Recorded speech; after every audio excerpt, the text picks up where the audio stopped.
अगर आप भी कक्षा हेलो दोस्तों, अगर आप भी कक्षा 11 के छात्र आ चुके हैं रियल प्रश्न पत्र, ठीक है, देख लिए सेम टू सेम यही आपके एग्जाम में जो क्वेश्चन है ना वो आया हुआ है। चलिए बिना देरी को पेपर को स्टार्ट करते हैं। देखिए कक्षा 11 मंथली एग्जामिनेशन सितंबर 2024 का रियल पेपर है ये, ठीक है। देखिए रियल पेपर होने वाला फिजिक्स का, ठीक है, कक्षा 11 के लिए 50 नंबर का पेपर आपका विषय कोड 117 रहने वाला है। कक्षा 11 मंथली एग्जामिनेशन सितंबर 2024 का ओरिजिनल पेपर। चलिए बिना देरी को पेपर को स्टार्ट करते हैं। अभी तक आप लोगों ने चैनल को सब्सक्राइब नहीं किया, चैनल को सब्सक्राइब कर वीडियो को लाइक करके अपने दोस्तों को शेयर करें ताकि उनका भी हेल्प हो जाए।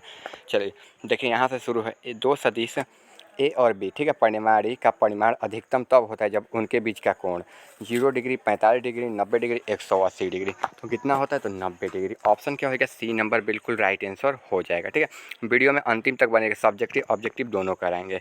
सदिश वेक्टर ए बराबर 2i + 3j एवं बी बराबर 6i - 4j के बीच का कोण तो कितना होता है कोण ना? तो देखिए इसका राइट आंसर क्या हो जाएगा ना, आपका राइट आंसर हो जाएगा आपका 60 डिग्री, ठीक है। ऑप्शन क्या होगा? बी नंबर बिल्कुल राइट आंसर हो जाएगा।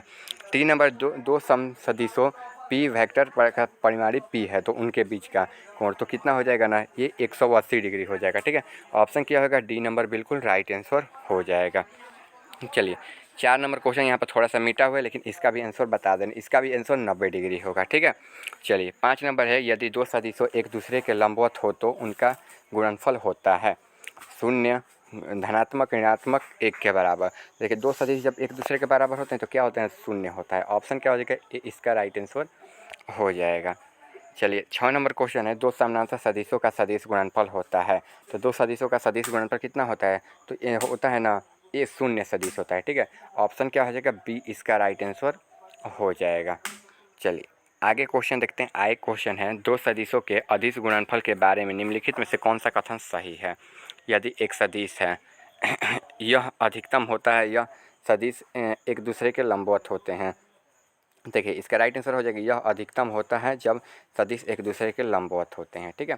ऑप्शन क्या होगा? बी नंबर इसका राइट आंसर हो जाएगा।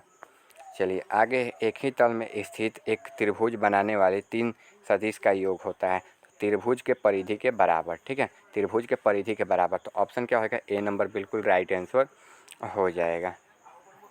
आगे है सदिश वेक्टर ए प्लस बी का परिमाण वेक्टर ए माइनस बी के परिणाम के बराबर हो तब तो क्या होता है? तो वेक्टर ए और बी समानांतर होते हैं, ठीक है।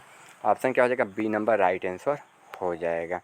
चलिए आगे क्वेश्चन है यहाँ पर आपका 10 सदिश ए बराबर 3i + 4j कैप, ठीक है, कि दिशा इकाई सदिश है तो किधर है? तो देखिए इसका राइट आंसर क्या हो जाएगा ना? 1/3, ठीक है, 1/3 हो जाएगा 4i cap j cap. Option क्या होगा? सी नंबर इसका राइट आंसर हो जाएगा।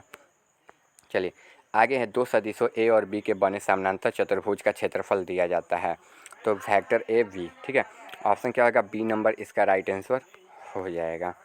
आगे, एक कार 20 किलोमीटर पूर्व की ओर चलती है और 30 किलोमीटर पश्चिम की ओर चलती है तो कार का विस्थापन क्या है? तो 30 किलोमीटर है, ठीक है, 30 किलोमीटर। ऑप्शन क्या होगा? सी राइट आंसर हो जाएगा। चलिए आगे है, यदि दो वस्तुओं का समानांतर समान अंतराल के समान दूरी तय करती है तो इसकी गति क्या है? तो क्या है? तो सामान्य गति है, ठीक है, सामान्य गति है। ऑप्शन क्या होगा? बी नंबर राइट आंसर हो जाएगा। आगे है, यदि किसी वस्तु की वेग दुगुनी हो जाती है तो उसकी गति ऊर्जा होगी तो कितनी हो जाएगी? तो 4 गुनी बढ़ जाएगी, ठीक है। ऑप्शन क्या होगा? सी नंबर इसका राइट आंसर हो जाएगा, ठीक है, सी नंबर इसका राइट आंसर हो जाएगा। एक सेकेंड, हाँ चलिए ठीक है। चलिए आगे है, दूरी समय ग्राफ की ढाल दर्शाती है वेग, त्वरण, गति, विस्थापन तो आपका राइट आंसर क्या हो जाएगा? गति हो जाएगा। ऑप्शन क्या हो जाएगा? ए इसका राइट आंसर हो जाएगा।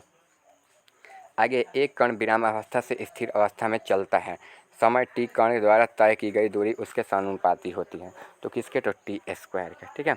ऑप्शन क्या होगा? बी नंबर इसका राइट आंसर हो जाएगा।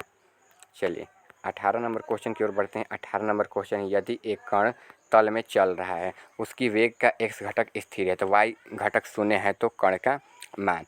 एक परवलय सीधी रेखा में एक वृत्त एक दीर्घवृत्त तो कैसा होता है? एक परवलय होता है, ठीक है। ऑप्शन क्या होगा? ए नंबर इसका राइट आंसर हो जाएगा। आगे है, गुरुत्वाकर्षण के प्रभाव में प्रक्षेप का पथ होता है तो कैसा होता है? तो देखिए एक सीधी रेखा में ये होता है, ठीक है। ऑप्शन क्या हो जाएगा? ए नंबर इसका राइट आंसर हो जाएगा। आगे, निम्नलिखित में से कौन सा प्रक्षेप गति के बिना वायुरोध में स्थिर रहता है? तो वेग के लंबवत घटक, ठीक है, ऑप्शन क्या होगा, बी नंबर इसका राइट आंसर हो जाएगा। आगे एक प्रक्षेपण में के लिए सबसे बड़े बिंदु का वेग सदिश और क्षैतिज के लिए कोण होता है, तो 90 डिग्री होता है। ठीक है, चलिए आगे प्रक्षेपक के उड़ान का समय समानुपाती होता है, तो प्रारंभिक वेग। ठीक है, ऑप्शन क्या होगा, बी नंबर इसका राइट आंसर हो जाएगा। आगे किसी प्रक्षेप के लिए वेग का क्षैतिज घटक होता है, तो समय के साथ घटता है। ठीक है, समय के साथ घटता बढ़ता रहता है। ऑप्शन क्या हो जाएगा ना, बी नंबर ना इसका ना बिल्कुल ना राइट आंसर हो जाएगा। सब्जेक्टिव ऑब्जेक्टिव दोनों कराने वाले हैं वीडियो में, तो अंतिम तक ना बने रहिएगा। ठीक है, चलिए एक वृत्त स्थिर में गति में चलने वाली किसी बिंदु का स्थिर वेग होता है, स्थिर त्वरण होता है, स्थिर गति होती है, स्थिर वेग होता है, समवेग होता है। ठीक है, तो क्या हो जाएगा ना, स्थिर गतिज होती है। ठीक है, ऑप्शन क्या होगा, सी इसका राइट आंसर हो जाएगा। वह बल जो वृत्तीय पथ के केंद्र की ओर कार्य करता है क्या कहलाता है, तो अभिकेंद्र बल कहलाता है। ठीक है, ऑप्शन क्या होगा, बी नंबर इसका राइट आंसर हो जाएगा। आगे है समवृत्तीय गति में वस्तु के वेग की दिशा होती है, तो वृत्त के स्पर्श रेखा में। ठीक है, ऑप्शन क्या हो जाएगा, ए नंबर इसका राइट आंसर हो जाएगा। एक कण जो स्थिर गति भी के वृत्त से चल रहा है, जिसकी त्रिज्या आर, उसका अभिकेंद्र त्वरण मान क्या होगा, तो वी आर स्क्वायर बटे में 2। ठीक है, ऑप्शन क्या होगा, सी नंबर इसका राइट आंसर हो जाएगा।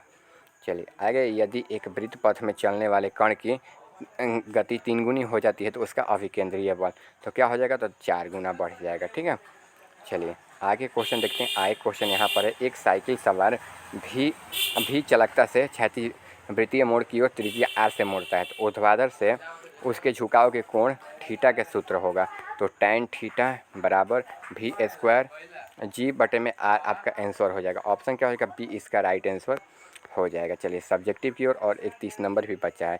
एक ऊर्ध्वाधर वृत्तीय गति में डोरी का तनाव सबसे अधिक होता है, तो वृत्त के निचले बीच के देखिए इसके मध्य बिंदु पर। ठीक है, चलिए यहाँ पर देखिए, यहाँ से सब्जेक्टिव शुरू हो रहा है। दिया है 1 से 10 तक सब्जेक्टिव दिया, किन्हीं 5 प्रश्नों का उत्तर देना है।